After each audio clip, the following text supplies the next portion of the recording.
Hello, my name है शिवम सिंह और हम लोग काम कर रहे हैं एक प्रैक्टिस सेशन पे। और प्रैक्टिस सेशन में अभी तक हमारे 31 वीडियोज़ आ चुके हैं और 31 वीडियोज़ में हमने काफ़ी सारे सब्जेक्ट कवर अप कर दिए हैं अभी तक। और 3200 के आसपास क्वेश्चन हम लोग अभी तक समअप कर चुके हैं। और आज से जो सब्जेक्ट स्टार्ट हो रहा है वो है बेसिक थर्मोडायनेमिक्स। और बेसिक थर्मोडायनेमिक्स में 4 या 5 वीडियो आएंगे। और अभी तो जो 31 वीडियो बने हुए हैं उसमें तो ये सब कवर हो चुका है। Turbo machinery, machine design, theory of machine, industrial strength of material, material science, power plant, production. ठीक है, कितने सब्जेक्ट हो गए? 8 सब्जेक्ट कंप्लीट हो चुके हैं और 9वां सब्जेक्ट शुरू होने वाला है जो कि थर्मोडायनेमिक्स है। ओके, और जो प्रैक्टिस सेशंस हैं वो सबके लिए यूजफुल है। अगर आप बीएससी दे रहे हो, यूपीएससी ए दे रहे हो, एसएससी जेई दे रहे हो या पीएसयू, कोई भी एग्जाम जो कि मैकेनिकल इंजीनियरिंग से रिलेटेड है, सबके लिए यूजफुल है। क्यों? मेन रीज़न इसका ये है कि जो हमारा ईएससी का प्रीवियस ईयर है वो बहुत नीट एंड क्लीन है, उसमें बहुत कम एरर्स हैं। तो इसीलिए सारे पेपर्स अब जो बन रहे हैं सारे वहीं से कॉपी पेस्ट होते हैं सारे क्वेश्चंस। ठीक है, और आपने ये सीरीज कवर कर ली तो अब आराम से देखोगे कि हर एग्जाम का आपका क्वेश्चन बन जा रहा है जो होंगे फ्यूचर में या जो हो रहे हैं 1 साल या 2 साल पीछे से। ठीक है, और देखो यार, मैं कम क्वेश्चन इसलिए नहीं कराता हूँ एक सेशन में ना, क्योंकि टाइम पास नहीं करना होता कि हाँ बैठे क्वेश्चन दिया 10 मिनट घुमा रहे हैं, मोटिवेट कर रहे हैं, ये सब कोई मतलब बहुत खास है नहीं। अब अगर मोटिवेशन जो है अगर पड़ रही है, इसका मतलब यार अंदर से जील नहीं है कि हाँ करना है। ठीक है, अगर वो नहीं है तो बड़ा मुश्किल हो जाता है कि किसी दूसरे से मोटिवेट लेके अगर आप पढ़ना चाहें तो। हाँ ठीक है, कभी कभी जरूरत पड़ सकती है, लेकिन डेली नहीं दे सकता कोई मोटिवेशन कि हाँ मैं एक क्वेश्चन कराऊँ। मतलब कुछ लोग कह रहे थे कि बहुत क्वेश्चन हो जा रहे हैं एक सेशन में, लेकिन आप क्या ही कर सकते हैं। अब 5 या 5,500 के आसपास क्वेश्चन हैं, वो कवर अप कराने अब धीरे नहीं कर सकते हैं ना। या तो मैं 10 क्वेश्चन कराऊँ, 2 घंटे बातचीत करूँ बस, तो उसका मतलब बनता नहीं है बेवजह का। इससे बढ़िया क्वेश्चन प्रैक्टिस कर ली जाए, और प्रैक्टिस इंपॉर्टेंट है किसी भी एग्जाम को निकालने के लिए। ठीक है, तो हम लोग आज पहला चैप्टर स्टार्ट कर रहे हैं थर्मोडायनेमिक्स का। और जो पहला सेशन है वो है वही सिस्टम के बारे में, सिस्टम है और जीरोथ लॉ ये सब है। और चैप्टर जल्दी खत्म हो जाएगा क्योंकि काफ़ी रिपीटेड क्वेश्चन है। तो स्टार्ट करते हैं। पहला क्वेश्चन स्क्रीन पे आप लगाइए।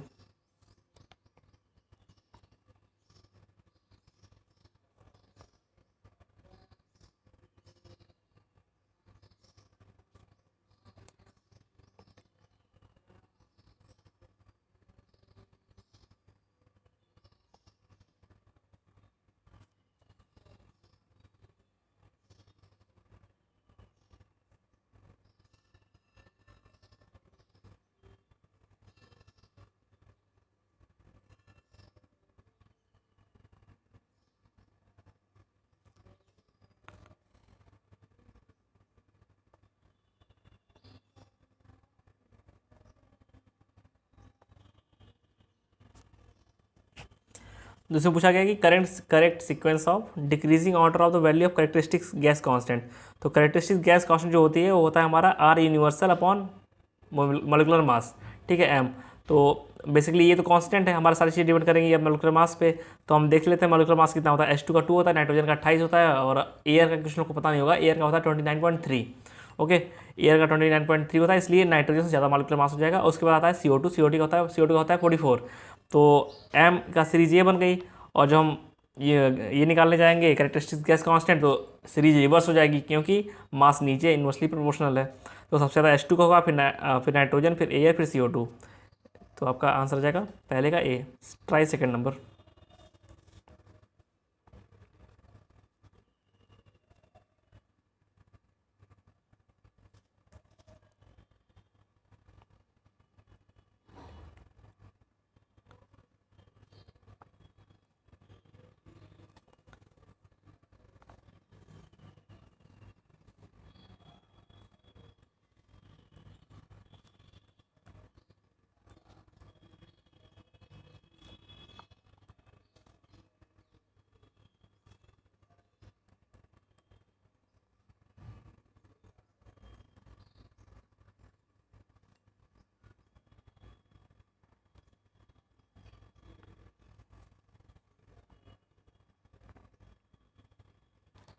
देखो, इसमें बोला गया है कि ये कोई 2 थर्मामीटर्स हैं, एक है एल्कोहल का, दूसरा है मरकरी का। एल्कोहल और मरकरी दोनों ही 0 डिग्री सेल्सियस और 100 डिग्री सेल्सियस दोनों एक पॉइंट पे दिखाते हैं। ठीक है, तो इनका कहना है जो 50 डिग्री सेल्सियस बीच में आएगा वो भी सेम पॉइंट पे होगा क्या दोनों का? दोनों का सिग्निफिकेंस सेम होगा? ऐसा नहीं है। देखो, अंदर जो वेरिएशन है, लीनियर वेरिएशन या टेम्परेचर का वेरिएशन लिक्विड का, वो लीनियर नहीं हो सकता है। लीनियर या फिर एक दो लिक्विड मेटल्स का सेम नहीं हो सकता है, दोनों आर्बिट्री होंगे, अलग अलग होंगे। ठीक है, तो पहला स्टेटमेंट गलत हो जाएगा, डी आ जाएगा आंसर। और सेकंड जो स्टेटमेंट है वो सही है, आर्बिट्री होते हैं। सेकंड का डी हो गया। थर्ड नंबर ट्राई कीजिए।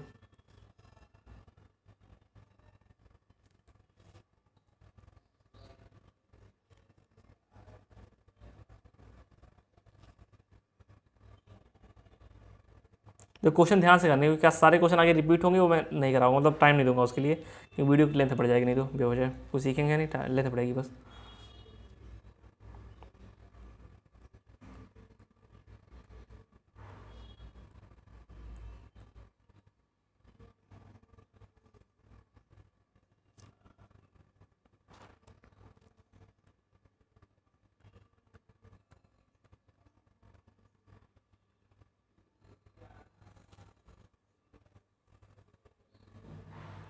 इन्होंने पूछा हुआ है जीरो लॉ ऑफ थर्मोडायनेमिक्स के बारे में। तो सिंपल हमें बताइए कि अगर एक बॉडी मान लो ए है, बी के साथ थर्मल इक्विलिब्रियम में है, और ए ही सी के साथ थर्मल इक्विलिब्रियम में है, तो बी इसका इसका हम कंक्लूजन निकाल सकते हैं। तो निकाल सकते हैं कि बी और सी भी थर्मल इक्विलिब्रियम में होंगे। यही होता है zeroth law. If two bodies in the if two body, ये लिखा हुआ है कि when two system are in thermal equilibrium with a third system, ठीक है, they are in equilibrium which each other, तो सारे इक्विलिब्रियम हो जाएंगे एक दूसरे से, ठीक है। मतलब बी और सी दो सिस्टम हो गए, वो एक साथ इक्विलिब्रियम में है, तो बी और सी भी इक्विलिब्रियम में होंगे, यही कहना चाह रहे हैं लोग। तो थर्ड का डी आंसर हो जाएगा। फोर्थ ट्राई कीजिए।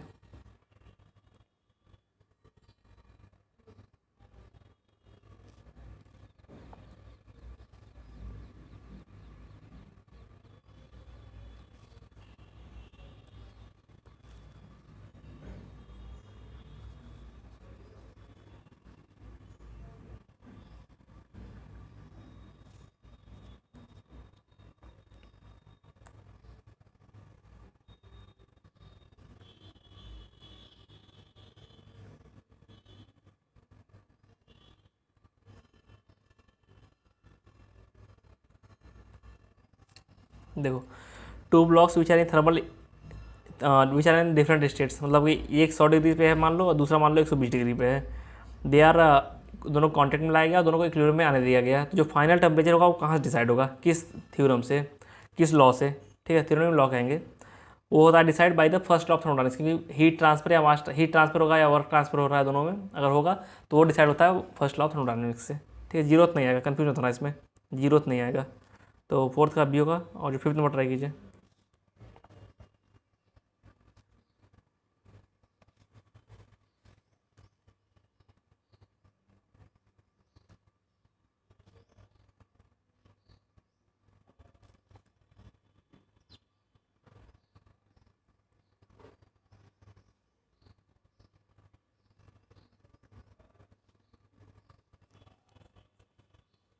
ये देख लो, इसमें बोला गया है कि जो क्लोज सिस्टम है, थर्मोडायनामिक सिस्टम है, उसकी क्या खासियत होती है। तो मैंने तीनों बता दिए हैं। तो तीन टाइप सिस्टम होते हैं, क्लोज, ओपन, आइसोलेटेड। तो क्लोज में मास का ट्रांसफर नहीं होता है, हीट एनर्जी का ट्रांसफर होता है। ओपन वाले में दोनों का ट्रांसफर होता है, मास का भी एनर्जी का भी। आइसोलेट वाले में ना तो मास का ट्रांसफर होता है ना तो एनर्जी का ट्रांसफर होता है। ओके, तो जो पहला वाला है उसमें देखो, देर इज नो एनर्जी और मास, गलत है। There is no mass transfer but energy transfer exist, ये वाला क्लोज के बारे में पूछा हुआ ना, तो no mass transfer but energy transfer exist, ये आ गया बी। फिफ्थ का बी हो गया। और जो 6 नंबर क्वेश्चन है वो रिपीटिशन है क्वेश्चन नंबर 22 का, उसको वहाँ अच्छे से कराऊंगा, ठीक है। मैं आंसर यहाँ दिए दे रहा हूँ। 6 का आपका आंसर है, 6 का आंसर दिया हुआ है बी। Try 7th number.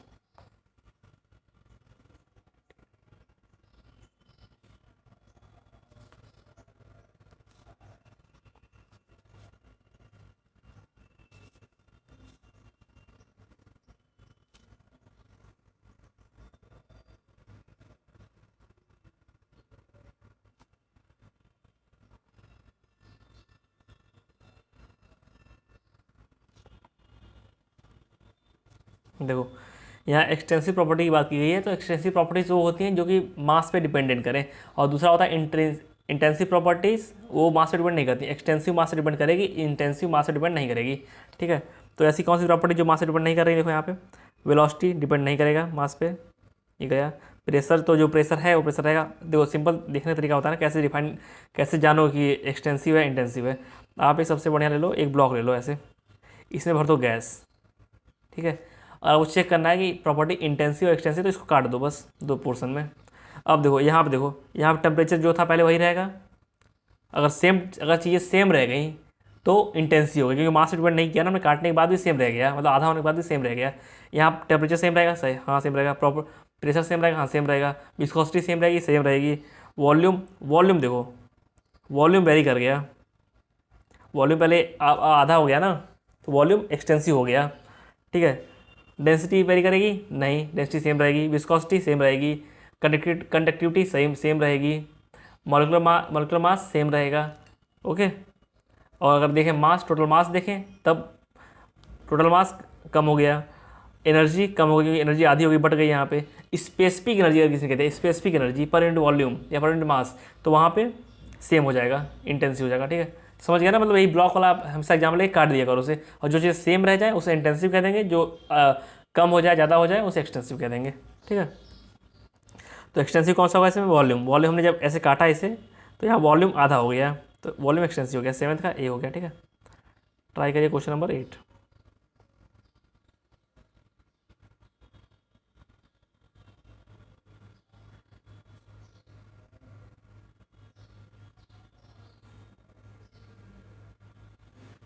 तो ये क्वेश्चन आगे रिपीट होगा। यहाँ पे आपने ये देखा कि ऐसे आ रहे थे पहले, फिर नीचे चले गए, मतलब प्रेशर का वेरिएशन तो हो गया ना, नीचे लग गया, तो प्रेशर मतलब आइसोबारिक कट गया। देन आइसेंट्रोपिक, आइसे बचे तीन हमारे, आइसोथर्मल, आइसेंथेल्पिक।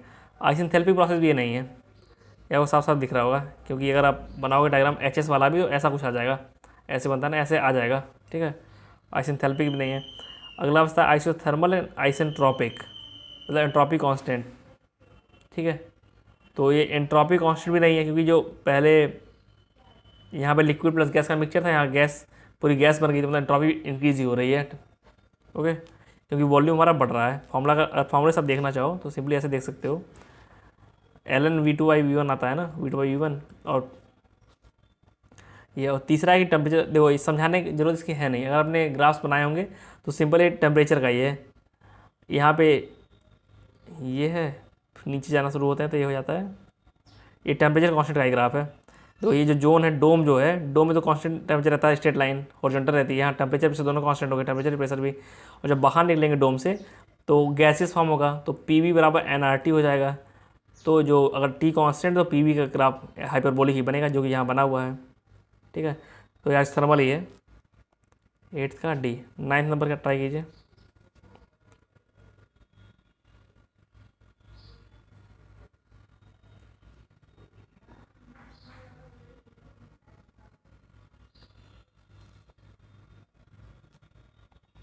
तो ये फार्मूला होता है हमारा गिब्स फेज रूल का, ये आप याद कर लो।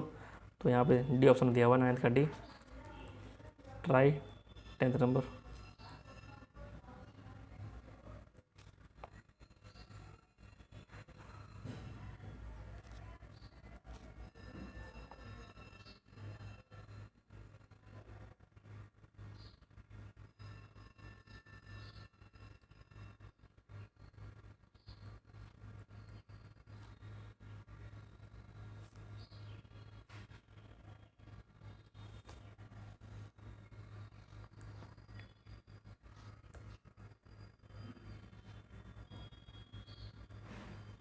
देखो यहाँ दो टेम्परेचर स्केल दिखाया गया है बेसिकली, और जो टेम्परेचर स्केल पहला वाला है, पहले हम डिग्री सेल्सियस ले लेते हैं, डिग्री सेल्सियस वाला वहाँ लिख लेते हैं 0 डिग्री सेल्सियस, 100 डिग्री सेल्सियस, ठीक है। देन इसको हम मैच करा देंगे इससे, रो वाले से। जब 0 डिग्री सेल्सियस टेम्परेचर है तो इसका 300 दिखा रहा है, और जब बढ़ रहा है हमारा डिग्री सेल्सियस में तो इसमें घट रहा है, 100 हो जा रहा है, मतलब 1 इंक्रीमेंट के लिए यहाँ -2 हो रहा है, ठीक है। ये बात ध्यान दिया आपने। तो क्वेश्चन में पूछा गया है correlate the scale with the centigrade scale, पूछा गया है इसमें रीडिंग ऑफ 0 डिग्री फन 0 डिग्री रो, मतलब 0 रो मतलब ऊपर आएगा 0 ना, 0 रो के लिए हमारा सेंटीग्रेड में टेम्परेचर क्या होगा? सिंपल है यार, यहाँ देखो 100 से 0 जाएंगे तो 100 घटेगा, और यहाँ एक 2 घटने के लिए 1 बढ़ रहा है, तो 100 घटेगा मतलब कि 50 बढ़ेगा इस साइड। सिंपल कॉमन सेंस से, मतलब यहाँ 150 आंसर आ जाएगा, ओके। D आंसर होना चाहिए। 10 का D है भी। Try 11th number.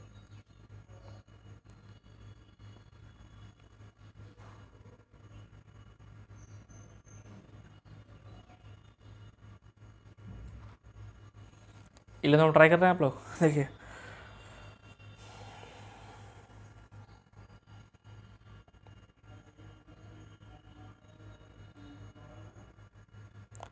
सेवन्थ हो गया था, यहाँ पे 8th हमने ट्राई किया कि नहीं? 8th डी था, 9th डी था, 10th भी डी है, 11 ट्राई कर रहे हैं आप, ठीक है।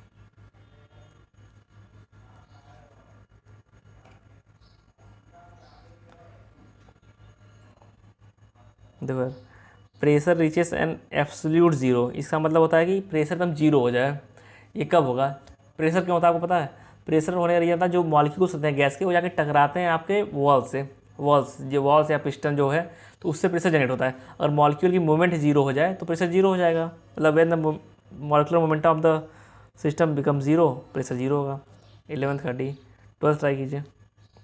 इस यहाँ इससे कन्फ्यूज मत होना है, इस वाले से। ये फर्जी है, वह भी फर्जी, सब फर्जी हैं। डी सही है, ठीक है। 12th ट्राई कीजिए।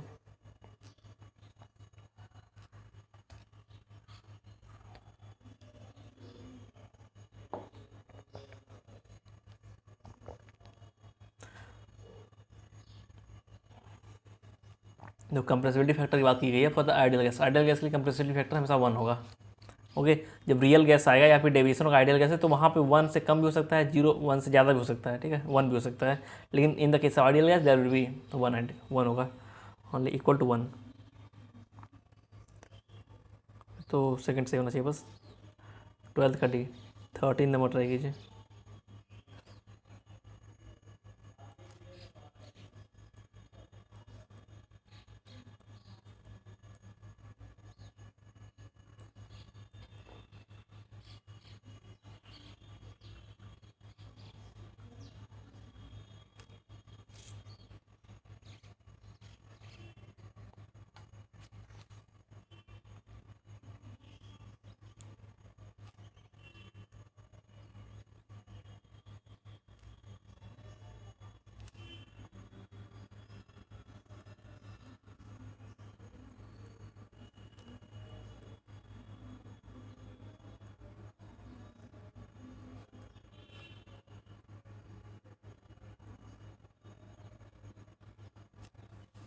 देखो, जो 0.01 डिग्री सेल्सियस होता है टेम्परेचर, उसे हम कहते हैं ट्रिपल पॉइंट। ट्रिपल पॉइंट में क्या खासियत होती है कि तीनों फेज होते हैं, लिक्विड, गैस एंड वेपर, तीनों एग्जिस्ट करते हैं। सॉलिड, लिक्विड, गैस तीनों एग्जिस्ट करते हैं, ठीक है, ट्रिपल पॉइंट पे। और ट्रिपल पॉइंट 0.01 डिग्री सेल्सियस, तो ये अगर कैल्विन में कन्वर्ट करें इसे तो हो जाएगा 273.16 केल्विन, ठीक है। और इसी वैल्यू से हमारा जो टेम्परेचर स्केल है, थर्मोडायनामिक स्केल है, उसको बनाया गया है, ठीक है, जो कि केल्विन स्केल होती है, थर्मोडायनामिक स्केल। तो इसी से डिफाइन करते हैं कि 1 अपॉन इतना इतना वैल्यू यही है, 1/273.6 of the triple point temperature. 1 kelvin ऐसे डिफाइन करते हैं, ठीक है। 13th का डी। 14th ट्राई कीजिए।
देखो, इसमें बोला गया कि 27 डिग्री सेल्सियस कोई हमारा सिस्टम है और उसका वॉल्यूम डबल हो जा रहा है।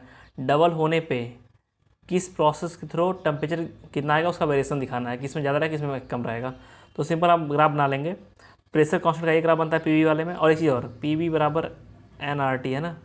तो यहाँ इन्होंने बोल दिया कि डबल वी हो गया है, तो कितना किसका टेम्परेचर ज़्यादा होगा, तो जिसका प्रेशर ज़्यादा होगा उसका टेम्परेचर भी ज़्यादा होगा, ऑब्वियस बात है, ठीक है, क्योंकि वी का हम कॉन्स्टेंट रख रहे हैं 2V यहाँ पे, ठीक है।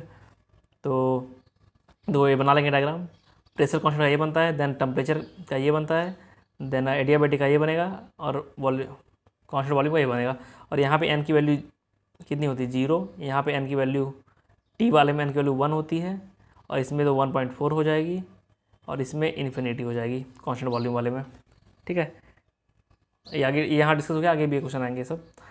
तो आप देखोगे पी किस में मैक्सिमम है, पी मैक्सिमम है आइसोबारिक में, पी मैक्सिमम आइसोबारिक में, तो सबसे ज़्यादा हो जाएगा आइसोबारिक का टेम्परेचर।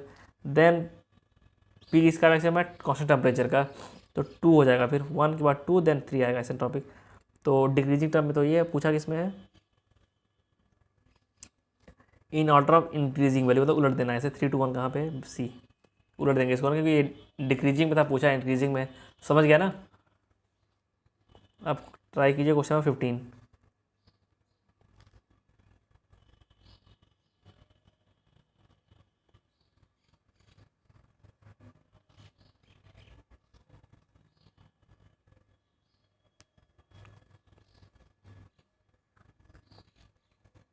तो मैंने क्या बताया था अभी पीछे कि कैसे हम इंटेंसिव एक्सटेंसिव चेक करेंगे। इंटेंसिव पूछा हुआ है, मतलब कि जो मास के साथ वेरी ना करे। तो काइनेटिक एनर्जी पहले लेते हैं। काइनेटिक एनर्जी मान लो पूरे में रही होगी, अगर आधा इसको कर देंगे तो काइनेटिक एनर्जी आधी हो जाएगी ना, हाफ एम बी इसका फॉर्मूला होता है उसका। ठीक है, तो ये इंटेंसिव नहीं है। स्पेसिफिक एंथैल्पी में एंथैल्पी अगर कहेगा तब तो एक्सटेंसिव होगा, क्योंकि पूरे की एंथैल्पी अलग होगी। अगर स्पेसिफिक बोल दिया पर यूनिट मास तब इंटेंसिव हो जाएगा, मतलब बी है। प्रेशर यहाँ पे देखोगे, प्रेशर यहाँ पे आधा काटने के बाद प्रेशर सेम रहेगा, सही है। एंट्रोपी, एंट्रोपी पूरे की अगर आधी काट दोगे यहाँ की एंट्रोपी आधी हो जाएगी। ठीक है, अगर स्पेसिफिक एंट्रोपी बोलता तो वो इंटेंसिव हो जाता, लेकिन यहाँ पे स्पेसिफिक बोला नहीं है, तो हमारे आंसर आ गया 2 and 3 and answer is B. ठीक है, 15th का B. Try question number 16।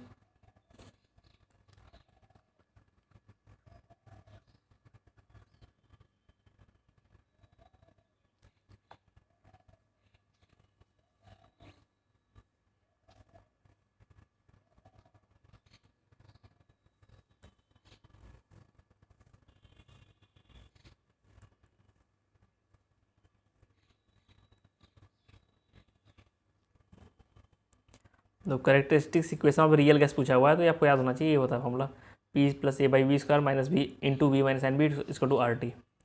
Okay, तो इसका आंसर हो जाएगा ए। 16 का आंसर ए। 17 ट्राई कीजिए।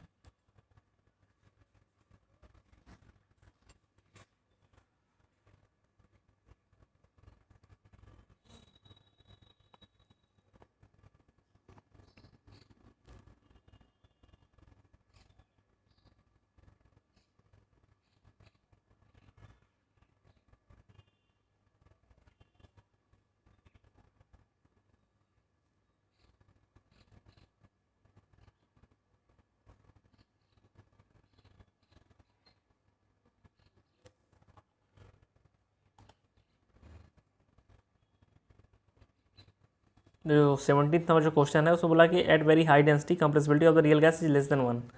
ठीक है, ये बोला गया। दूसरा स्टेटमेंट है कि एज, ये मुझे पता नहीं, अगर डेंसिटी अगर हाई रखेंगे तो कंप्रेसिबिलिटी जो है लेस देन 1 होगी, इन्होंने ये बोला हुआ है। अब पता नहीं, हाई टेम्परेचर हाई डेंसिटी का मतलब होता है कि high pressure and low temperature, ये मतलब होता है हाई डेंसिटी का मतलब। तो ये तो एकदम एडवर्स कंडीशन हो जाएगी आइडियल से। अगर हमें किसी रियल गैस को आइडियल बनाना है, एज आइडियल ट्रीट करना है, तो वहाँ पे हॉट, आप याद कर लो H T, high temperature and low pressure, ये कंडीशन होती है किसी भी रियल गैस को आइडियल एज्यूम करने के लिए, हाई टेम्परेचर लो प्रेशर। लेकिन यहाँ पे उल्टा कर दिया है, तो पता नहीं लेस देन 1 होगा क्या होगा। और अगला स्टेटमेंट दिया हुआ है कि as the temperature is considerably reduced, मतलब कि low temperature molecules brought closer and thermonuclear attractive forces become greater. ऐसा नहीं है यार, अब पता नहीं, इसका मुझे आंसर पता है, मतलब एक्सप्लेनेशन नहीं बताया मुझे, मैंने रियल गैसेस नहीं पढ़ी हुई हैं, लेकिन इन्होंने जो आंसर दिया ए दिया हुआ है इसका। ठीक है, आंसर इनका बता दे रहा हूँ मैं, इनका आंसर ए है। ठीक है, ट्राई कीजिए क्वेश्चन नंबर 18 जो है वो रिपीटिशन है, अभी हमने पीछे किया था ना, पीछे हमने किया था ये वाला ग्राफ कांस्टेंट टेम्परेचर का। 18 का आंसर आइसोथर्मल आएगा, और 18 का सी आंसर रिपीटिशन है क्वेश्चन नंबर 8 का। ट्राई कीजिए क्वेश्चन नंबर 19।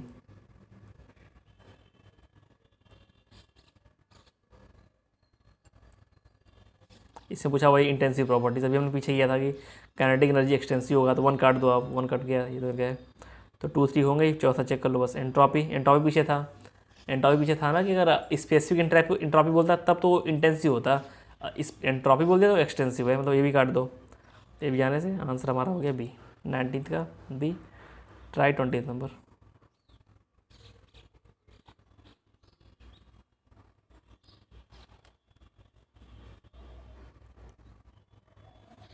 दो जो 20th नंबर क्वेश्चन है उसमें प्रेशर कुकर की बात की गई। तो प्रेशर कुकर में यार सिंपल है, वॉल्यूम कांस्टेंट रहता है, वॉल्यूम तो कांस्टेंट रहता है ना उसमें, वॉल्यूम तो कांस्टेंट रहता है, वही हो जाएगा आइसोकोरिक। 20 का सी। 21 ट्राई कीजिए।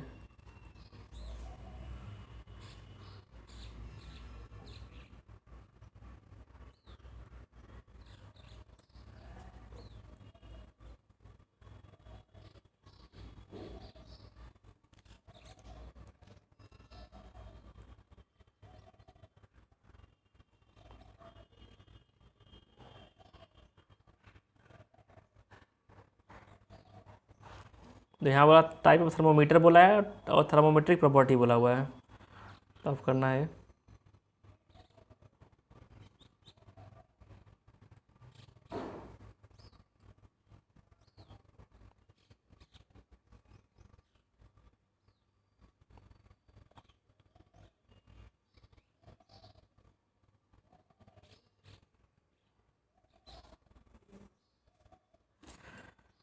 देखो मर्करी इन ग्लास, तो थर्मोमेट्रिक प्रॉपर्टी यहाँ पे होती है क्या, वॉल्यूम कांस्टेंट रहता है, ठीक है, वॉल्यूम थर्मोमेट्रिक प्रॉपर्टी, मतलब कि ए का देखते ना वो बढ़ने एक्सपेंशन होने लगता है उसमें, तो ए का 3, देन जो थर्मोकपल है उसमें ई एम एफ होता है, सबको पता होगा, ई एम एफ मतलब कि इंड्यूस इलेक्ट्रिक वोल्टेज। बी का 4, थर्मिस्टर में रजिस्टर होता है, रेजिस्टेंस 242 हो गया आंसर आपका। 42 कहाँ पे नहीं मिल रहा है अभी भी। और कांस्टेंट वॉल्यूम वाले में आपका हो जाएगा प्रेशर, हो जाएगी थर्मोडायनामिक प्रॉपर्टी। तो 1 3 4 2 1 डी आंसर 21 का। 22 ट्राई कीजिए। ये वाला ग्राफ मैंने पीछे बना दिया था अभी।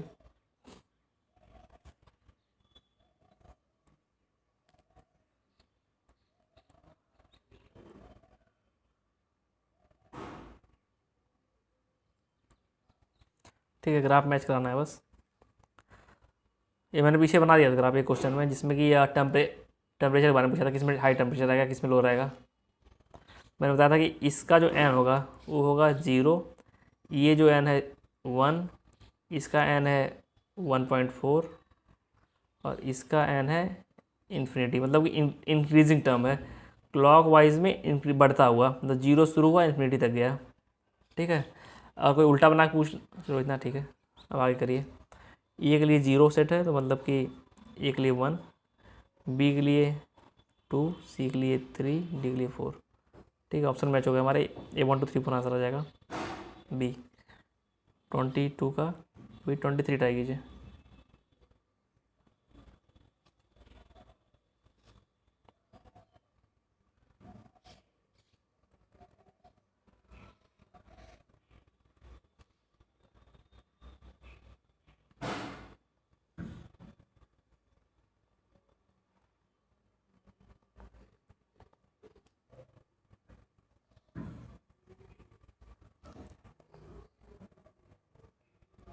तो यहाँ पे बात की गई है कांस्टेंट प्रेशर की, कांस्टेंट प्रेशर की बात की गई है, तो वॉल्यूम ट्रिपल कर रहे हैं, तो वॉल्यूम ट्रिपल कर रहे हैं तो पी वी बराबर एन आर टी लगा देंगे हम लोग यहाँ, पी वी बराबर एम आर टी। तो अगर प्रेशर कांस्टेंट है, वॉल्यूम ट्रिपल कर रहे हैं तो टेम्परेचर ट्रिपल हो जाएगा। टी पहले था हमारा 27 डिग्री सेल्सियस, तो हमें इसे केल्विन में ले जाएंगे क्योंकि वही हमारी थर्मोडायनामिक स्केल है। 300 करेंगे और इसको 3 टाइम कर देंगे तो 900 हो जाएगा, और 900 केल्विन को हम ले जाएंगे डिग्री सेल्सियस में, तो 627 आ जाएगा, ठीक है। तो आंसर हमारा बी हो जाएगा 23 का। 24 ट्राई कीजिए अब।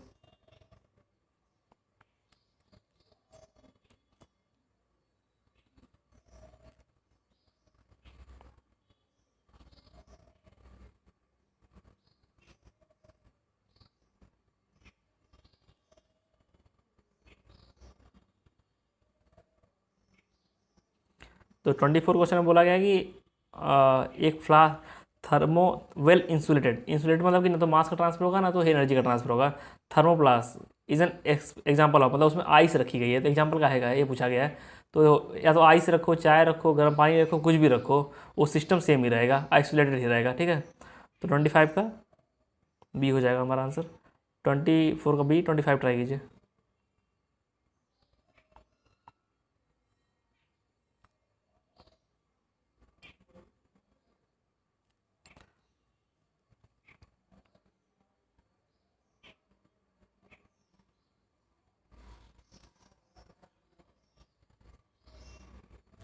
तो मेजरमेंट ऑफ टेम्परेचर जो है वो बेस्ड होता है on the zero law of thermodynamics. यहाँ फर्स्ट लॉ में कंफ्यूज होना, फर्स्ट लॉ बताता है क्या फाइनल टेम्परेचर आएगा आफ्टर द हीट और एनर्जी ट्रांसफर। ओके, तो 25 का ए हो जाएगा। 26 ट्राई कीजिए।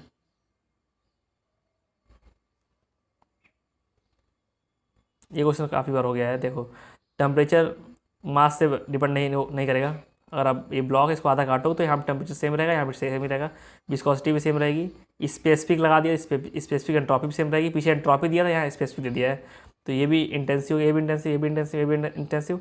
जो जो भी प्रॉपर्टीज़ होती है ना, जैसे कि यहाँ पे टेम्परेचर, जैसे कि यहाँ पे विस्कोसिटी हो गया, थर्मल कंडक्टिविटी हो गया, ये सब जो प्रॉपर्टीज़ होगी वो हमेशा इंटेंसिव होती हैं। मतलब अब प्रॉपर्टी उस रिफरेंस से मत देख लेना, ठीक है, कि हम वो देख लेंगे कि थर्मोडायनेमिक प्रॉपर्टी नहीं। I am talking about the मेटलिस्टिक property, जैसे कि हो गया थर्मल कंडक्टिविटी हो गया, रेजिस्टेंस हो गया, डेंसिटी हो गया, विस्कोसिटी हो गया, ये सब चीज़ें इसके बारे में बात मैं कर रहा हूँ, ठीक है।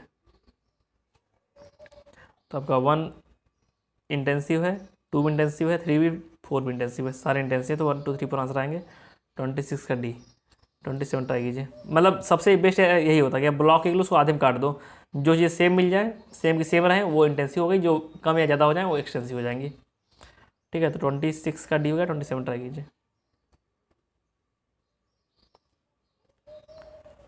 जो 27 है फिर से वही रिपीट हो रहा है क्वेश्चन, कौन सा इंटेंसिव कौन सा एक्सटेंसिव, तो वो मैं नहीं करा रहा हूँ अब। 27 का आंसर दिए दे रहा हूँ डायरेक्टली। आंसर आपका है 27 का ए, ठीक। 28 ट्राई कीजिए अब।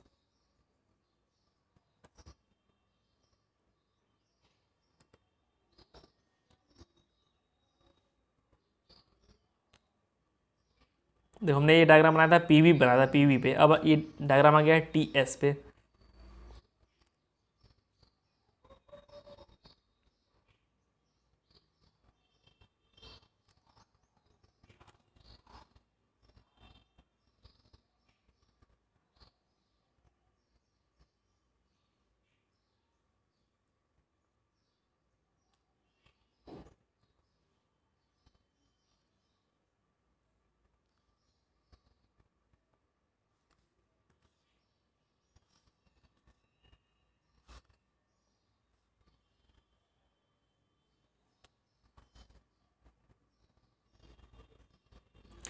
तो देखो दो चीज़ तो क्लियर है, इसमें सिंपल है। फोर्थ नंबर जो है कांस्टेंट टेम्परेचर है, तो कांस्टेंट टेम्परेचर मैंने देखा, हम लोगों ने देखा था ग्राफ होता है n=1।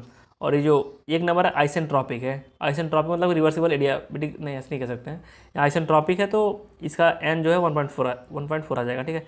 मेन कन्फ्यूजन होता है इन दोनों में, इसमें इसमें कौन सा कांस्टेंट वॉल्यूम है, कौन सा कांस्टेंट प्रेशर है। तो आप ये याद कर लो कि जो टी/ds होता है कांस्टेंट प्रेशर के लिए होता है T/Cp, एक पॉइंट पे T/Cp, ठीक है। और फॉर कांस्टेंट वॉल्यूम T/Cv, मतलब कि जो कांस्टेंट है उसी का C, स्पेसिफिक हीट। तो Cp लेकिन बड़ा होता है कंपेयर टू Cv, तो ये वाला सेक्शन छोटा हो जाएगा कंपेयर टू दिस, मतलब कि प्रेशर कांस्टेंट का जो स्लोप है वो कम हो जाएगा कंपेयर टू कांस्टेंट वॉल्यूम। तो ये हो जाएगा कांस्टेंट प्रेशर, ये हो जाएगा कांस्टेंट वॉल्यूम। तो कांस्टेंट वॉल्यूम का n था इन्फिनिटी और इसका n था 0, ठीक है। अब सही समझ में आ गया ना, अब मैच करा लो आप। तो 0 किसका है, 0 है आपका इस वाले का 3 का, तो ए का 3 मैच कर गया। अब बी मैच रही है, बी 1 किसका है, 1 है आपका इस वाले का, मतलब बी 4 का, 1 का 3, बी का 4, तो एक ही ऑप्शन में है, मिला दो। कॉन्सेप्ट समझ गया ना कॉन्सेप्ट। अब हमने टी वाले में भी ग्राफ देख लिया और पीवी वाले में भी ग्राफ देख लिया, टीएस में भी पीवी वाले में भी। अब सारे क्वेश्चन इजी हो जाएंगे इस टाइप वाले। और 29 क्वेश्चन नंबर जो है वो रिपीटिशन है क्वेश्चन नंबर 19 का, तो मैं उसका आंसर दे दे रहा हूँ डायरेक्टली। 28 ट्राई कीजिए आप लोग क्वेश्चन नंबर 30।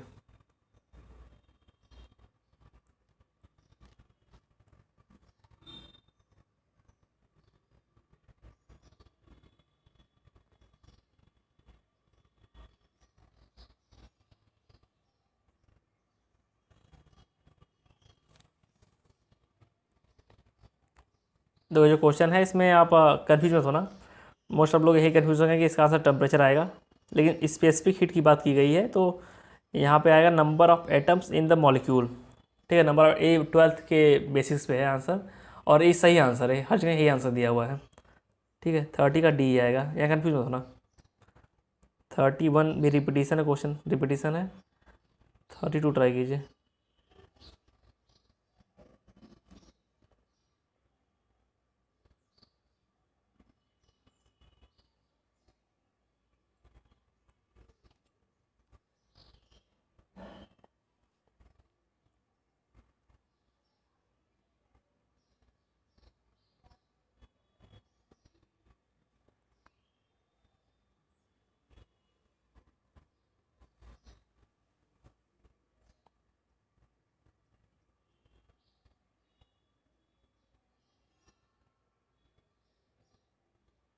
देखो इसमें पूछा गया है कौन सा इरिवर्सिबल है।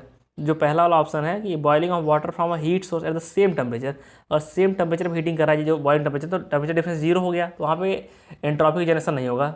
ओके, तो वो हो जाएगा रिवर्सिबल। तो पहला ऑप्शन काट दो, पहला काटते ही दोनों चले गए। और हमें चेक करना हुआ second number, theoretical isothermal compression of gas. Theoretical isothermal compression of gas, अगर आइसोथर्मली किसी गैस को कंप्रेस कर रहे हैं मतलब कि बहुत माइन्यूट स्टेप्स ले रहे हैं, तो वो भी रिवर्सिबल होता है। ठीक है, तो दूसरा भी गया, दूसरा काटते ही हमारा ऑप्शन बस डी बचा। 32 का डी हो गया। 33 ट्राई कीजिए।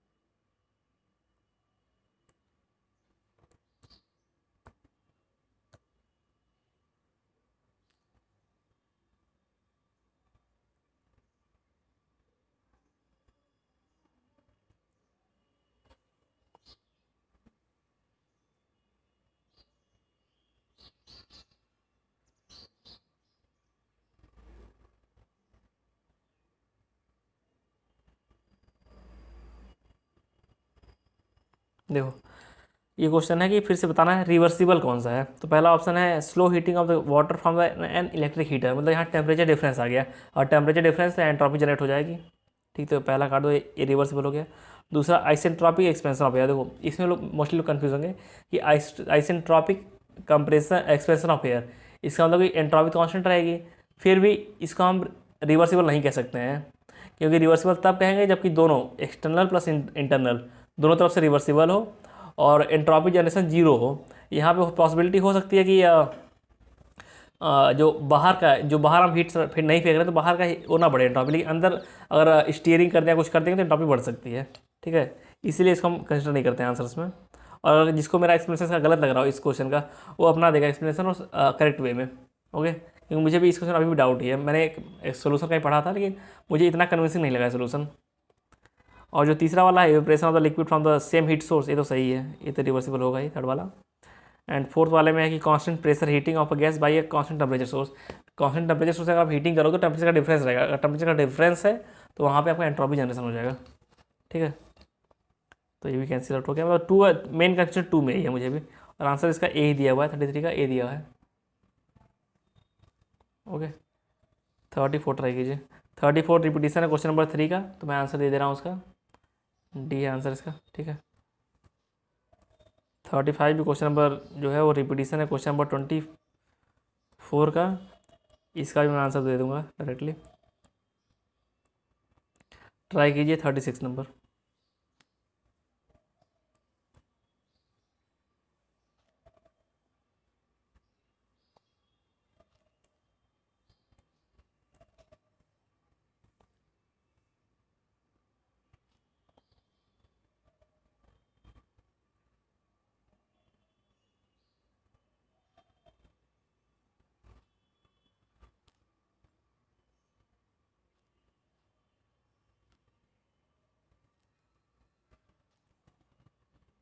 जो देखो, कंट्रोल वॉल्यूम का मतलब होता है कांस्टेंट वॉल्यूम।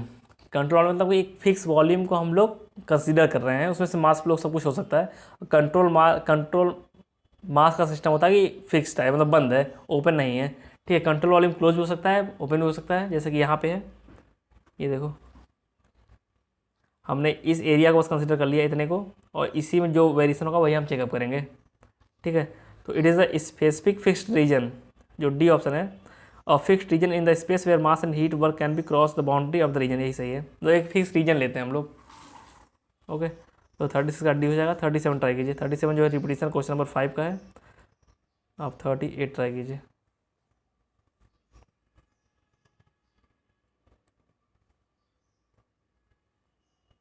37 देख लो आप, क्वेश्चन इस सॉल्व कर लेना। इसका आंसर मैं दे दे रहा हूँ 37 का, ये आंसर है। 38 ट्राई कीजिए।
देखो, यहाँ बोला गया है कि when the surface of lake is cooled during the winter, the cold surface water descends to the bottom.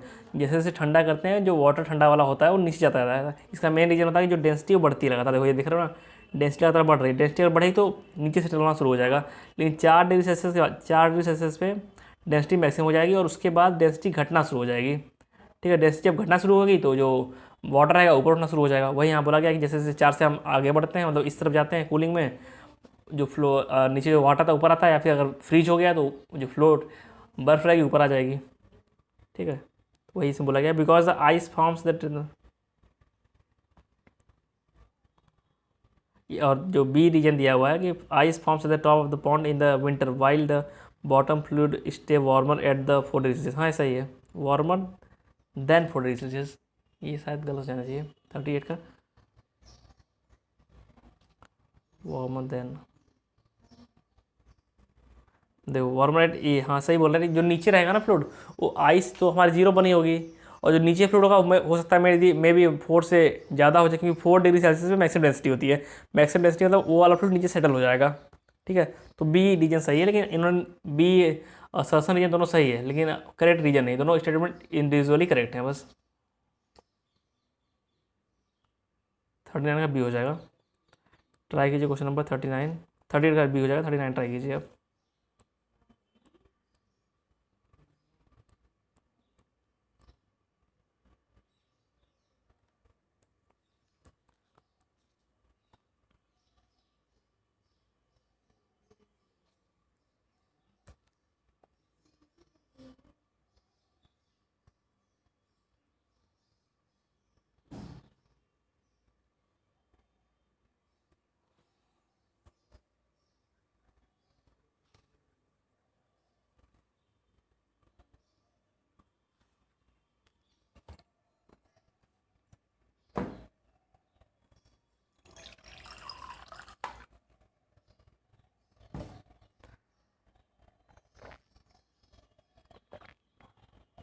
तो जो क्वेश्चन नंबर 39 दिया हुआ है, इसमें बोला गया कि एक बैलून को हमने नीचे से रिलीज कर दिया, और ऊपर जाके एक लेवल जाके फ्लोट करना शुरू कर देगा।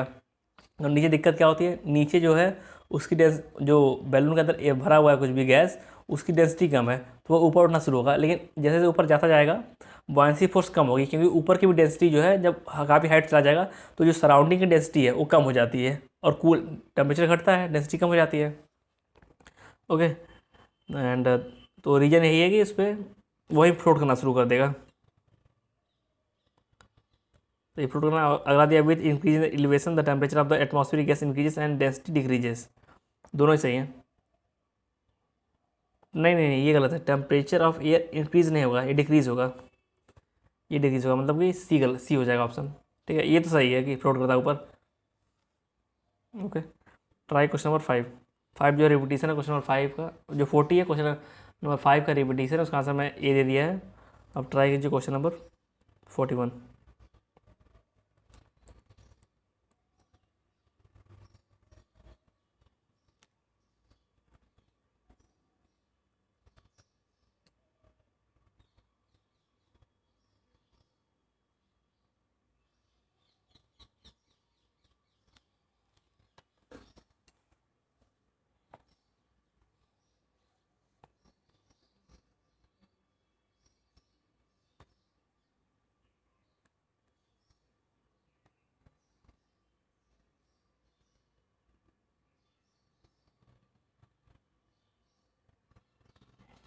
देखो इस क्वेश्चन बोला गया है कि पहला जो ऑप्शन है interchange of matters is not possible. Option available हमारे पास है 2 एंड 3। तो 2 एंड 3 हम क्लोज सिस्टम में लेंगे, कंसिडर कर देंगे। ठीक है, ये का 3 हो गया, इतना ऑप्शन चले गए। देन अगला है कि any process in which the system returns to the its original condition is called. Original पे आ गया किसी में तो उसे क्या कहेंगे, तो साइकिल बोलेंगे। ठीक है, तो सी का 4 हो गया, आंसर वाला डी का जाएगा। ये तो सिंपल क्वेश्चन है सब है। और जो 42 नंबर का क्वेश्चन है वो रिपीटिशन है क्वेश्चन, ये कर चुके हैं कई बार हम लोग। तो इसका आंसर मैं दे दे रहा हूँ 42 का आंसर आपका हो जाएगा ए। ठीक है, ट्राई क्वेश्चन नंबर 43।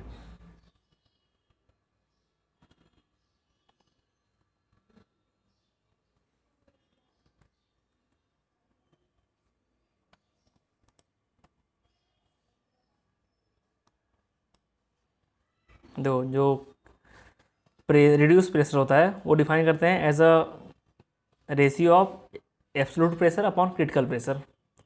जो क्रिटिकल प्रेशर होगा उस फ्लूइड का। देखो जो रिड्यूस प्रेशर डिफाइन क्यों किया गया है कि देखो, अब कहीं बोल दिया गया है कि 4 एम्पियर प्रेशर है, तो 4 एम्पियर का डिफरेंट गैसेस के रिस्पेक्ट में डिफरेंट मीनिंग होगा। लेकिन अगर उसको पी जो प्रेशर दिया है उसको हम अलग अलग गैसेस के रिड्यूस उससे क्रिटिकल प्रेशर से डिवाइड कर दें, तो एट दैट रिड्यूस प्रेशर सबका सिग्निफिकेंस सेम होगा सारे गैसेस का। मतलब समझ रहे हो आप, मतलब हो सकता है कि कोई दो, तो समझ गए अब तो यार कि एक रिलेटेड टर्म दे देता है, like second law efficiency. Like second law efficiency ये भी टर्म दे देता है कि अगर किसी का, आप समझ गए हो यार। और बेसिकली डायमेंशनलेस होता है क्योंकि ये पी अपॉन पी सी है। ठीक है, रिड्यूस प्रेशर काम है कि अलग अलग गैसेस को इंटरकनेक्ट कर देना, कि इस प्रेशर पर, इस रिड्यूस प्रेशर पे सारी गैसेस एक टाइप का बिहेव करेंगी। ठीक है, ये डायमेंशनलेस होता है। 43 का डी। 44 कीजिए।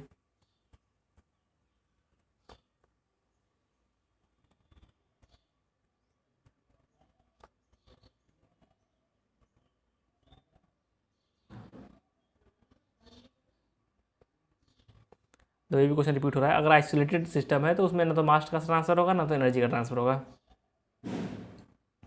तो 44 का ए हो जाएगा आंसर। 44 का सी दिया है।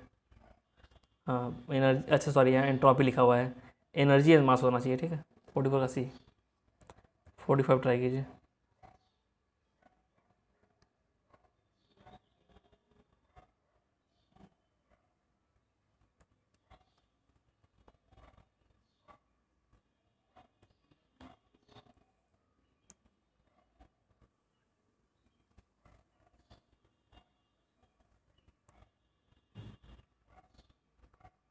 देखो जो 45 क्वेश्चन नंबर है उसमें बोला गया है कि कौन सा ओपन सिस्टम को रिप्रेजेंट कर रहा है, ओपन थर्मोडायनेमिक सिस्टम। तो ओपन सिस्टम मतलब कि मास यहाँ से आए और बाहर निकल जाए, मास का ट्रांसफर होना चाहिए। लाइक टरबाइंस होती हैं, गैस टरबाइंस, कंप्रेसर्स, पंप्स, इन सब में मास का ट्रांसफर होता है। मतलब एक तरफ से अंदर जाएंगे, दूसरी तरफ से बाहर निकल जाएंगे। ओके, तो सेंट्रीफ्यूगल पंप जैसे ले लो आप, इसी में रेडियल जो आई से एंटर करेगा मास और रेडियली वेन से बाहर निकल जाएगा। ठीक है, बी हो जाएगा इसका आंसर 45 का। 46 करिए।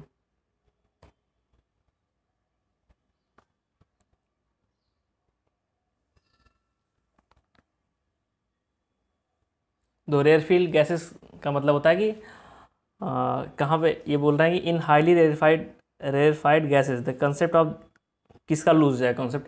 रेयरफाइड मतलब कि जो मॉलिक्यूल के बीच का डिस्टेंस काफ़ी हाई हो गया है तो हम उसे कॉन्टिन्यूस नहीं कह सकते हैं। कॉन्टिन्यूस तब कहते हैं जब दो मॉलिक्यूल्स के टकराने के लिए उसके कैरेक्टरिस्टिक्स लेंथ से कम डिस्टेंस ट्रेवल करना पड़े। किसी मॉलिक्यूल को दूसरे मॉलिक्यूल से टकराने के लिए उसके कैरेक्टरिस्टिक्स लेंथ से कम डिस्टेंस ट्रेवल करना पड़े तो उसे हम कहते हैं कॉन्टिन्यूस कहेंगे। और एयरफील्ड में यही होता है कि दूर दूर हो जाते हैं, बस यही इसका मतलब है। मतलब कि टकराने के लिए ज़्यादा डिस्टेंस लेगा तो कॉन्टिन्यूम का जो कॉन्सेप्ट है वो इनवैलिड हो जाएगा। तो 46 का बी हो गया। 47 ट्राई कीजिए।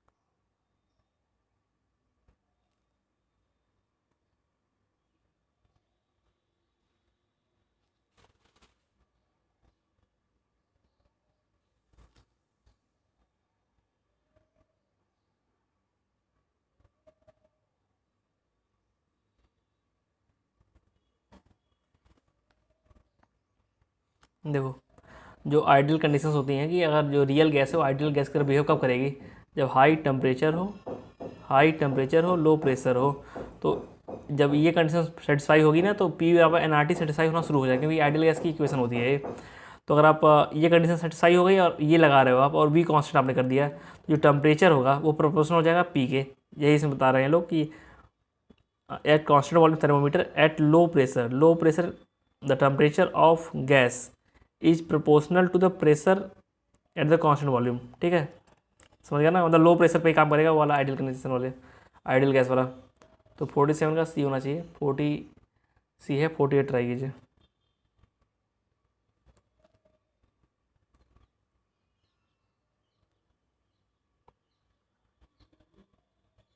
तो जो 48 क्वेश्चन है वो रिपीट हो रहा है, वही 6-27 आंसर आएगा इसका। मैंने पीछे क्वेश्चन किया था, यहाँ लिखा नहीं है, बस रिपीटेशन ये भी है।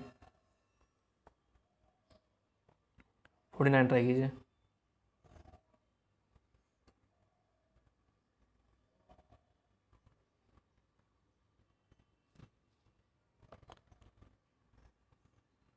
ये भी हम लोग डिस्कस कर चुके हैं कि एक्सटेंसिव प्रॉपर्टी डिपेंड करती है मास पे, मास ऑफ द सिस्टम। ठीक है, 49 का ए। 50 नंबर ट्राई कीजिए।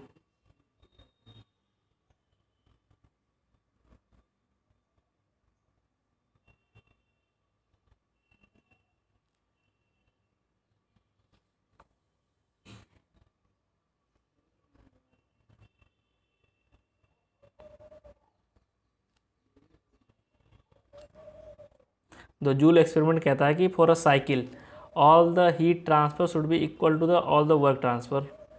Okay, sum of all heat transfer is proportional to the sum of all work transfer, ये होगा। और जो क्वेश्चन दिए फर्जी है, pressure is proportional, temperature volume is proportional, change of interest, ये तो जीरो ही होगा। चेंज ऑफ इंटरनल एनर्जी, क्योंकि सेम स्टेट पे आ गए ना घूम के, साइकिल की बात की गई तो साइकिल में तो ये होता है कि जहाँ चले तो वहीं लौट के आ गए। ठीक है, डी आंसर होगा इसका 50 का। Try question number 51।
देखो, इसमें कहना चाह रहा है कि एक इंसुलेटेड कंटेनर है, उसको हम दो पार्ट में बांट रहे हैं, ए और बी में। और ए का जो है टेम्परेचर प्रेशर यहाँ दिया हुआ है, बी जो है बी में वैक्यूम है। वैक्यूम मतलब अगर यहाँ आप इसको फिर जो पार्टीशन को अगर हटाओगे तो फ्री एक्सपेंशन होगा, इसे ही फ्री एक्सपेंशन कहते हैं। अगले साइड जीरो प्रेशर हो, इसी को हम कहते हैं। ठीक है, 51 कर डी, 52 ट्राई कीजिए।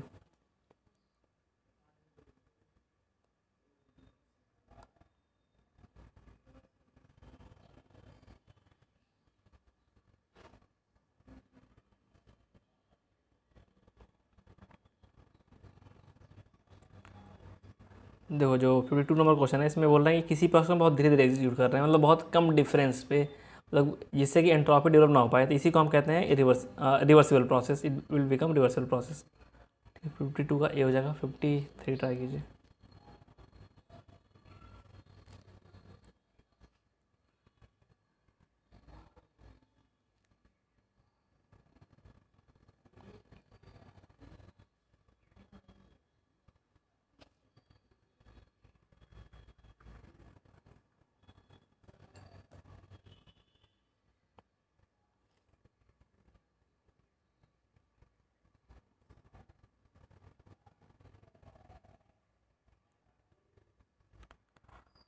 यहाँ पे बात की है इंटरनल एनर्जी की, तो इंटरनल एनर्जी यार सब पे डिपेंड करती है, molecular weight, molecular structure, degree of molecular activity. यहाँ पे आइडियल गैस नहीं बोला है, उससे कंफ्यूज होता ना। अगर आइडियल गैस बोलेगा तब हम वहाँ मॉलिक्यूलर स्ट्रक्चर या टेम्परेचर की बात करेंगे।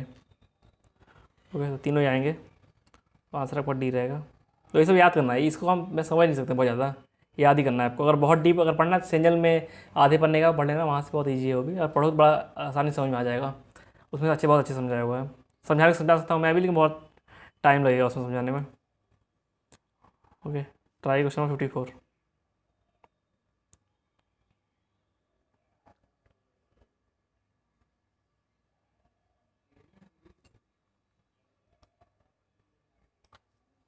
देखो 54 बोला गया negative temperatures are impossible in the Kelvin scale, सही है बिल्कुल।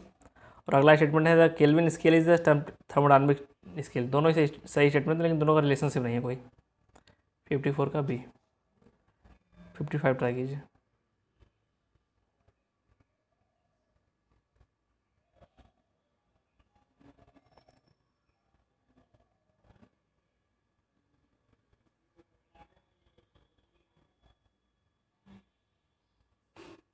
देखो ये क्वेश्चन है कि बताना है हमें कौन सा इरिवर्सिबल है। इरिवर्सिबल मतलब कि कोई चीज़ हम किसी प्रोसेस हमने किया और हम उसको रिवर्स बैक नहीं ला सकते हैं, उसी को हम कहते हैं इरिवर्सिबल।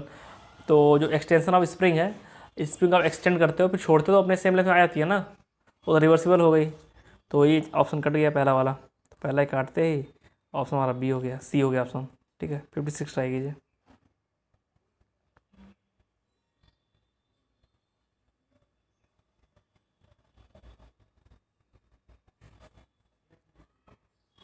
अगला क्वेश्चन प्रॉपर्टीज़ के बारे में, तो उसमें बता दूँ मैं, properties are the point function, properties are the characteristics of a state of a system. ठीक है, तो ये पॉइंट फंक्शन होते हैं, मतलब कि अगर आपको यहाँ पे कुछ अगर डिफाइंड है कि इतनी एंट्रोपी होनी चाहिए, तो यहाँ पे हमेशा एंट्रोपी इतनी ही होगी। अगर आप यहाँ से ऐसे किसी भी तरीके से आओ, एंट्रोपी को उतनी ही मिलेगी। या फिर यू हो जाए इंटरनल एनर्जी, या फिर एच हो जाए, ये सब प्रॉपर्टीज़ हैं, मतलब ये पॉइंट फंक्शन होते हैं। ठीक है, 56 का बी। 57 ट्राई कीजिए।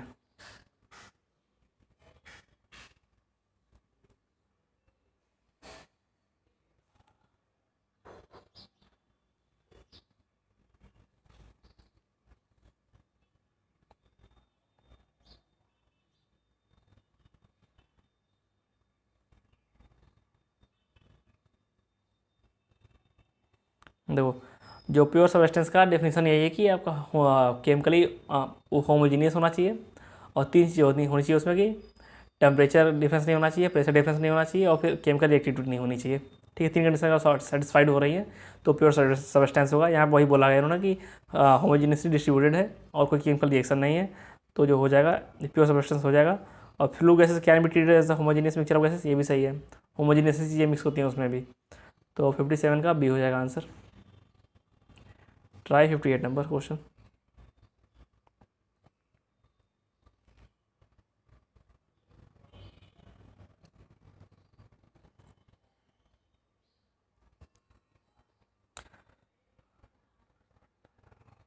दो जो क्वेश्चन है कि which of the following substance has the constant specific heat at all the pressure and temperature.